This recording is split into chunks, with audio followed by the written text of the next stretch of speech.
15 ماہ اور ایک ہفتے تک غزہ میں اسرائیل نے خون کی ہولی کھیلی۔ اس عرصے میں 85,000 ٹن بارود برسایا گیا، 47,000 فلسطینی شہید اور 1 لاکھ سے زیادہ زخمی اور لاپتہ ہوئے۔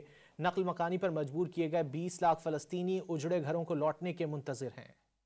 غزہ میں اسرائیل کی جانب سے 15 ماہ اور ایک ہفتے تک خون کی ہولی کھیلنے کا سلسلہ جاری رہا۔ اس دوران 85,000 ٹن بارود برسایا گیا۔ اقوام متحدہ کے مطابق اسرائیلی بمباری سے غزہ میں 42 ملین ٹن سے زیادہ کا ملبہ پیدا ہوا ہے۔ ماہرین کا کہنا ہے کہ اس ملبے کو صاف کرنے میں 1 دہائی سے زیادہ وقت لگ سکتا ہے۔ اس دوران فلسطینی عوام اور کارکنان کی زندگیوں کو نہ پھٹنے والے بے شمار بموں سے خطرہ ہوگا۔ بین الاقوامی خبر رساں ادارے کی رپورٹ کے مطابق غاصب اسرائیلی فوج نے 47,000 فلسطینیوں کی نسل کشی کی۔ اس دوران 1 لاکھ سے زائد افراد زخمی اور ہزاروں لاپتہ ہوئے۔ رپورٹس کے مطابق تباہ شدہ شہروں کی عمارتوں اور گھروں کے ملبے سے ہزاروں لاپتہ فلسطینیوں کی لاشیں ملنے کا اندیشہ ہے۔ اس جنگ میں حماس کے سربراہ اسماعیل ہنیہ کو تہران میں جبکہ دوسرے سربراہ یحییٰ سنوار کو غزہ میں شہید کیا گیا۔ نقل مکانی پر مجبور کیے گئے 20 لاکھ فلسطینی اجڑے گھروں کو لوٹنے کے منتظر ہیں۔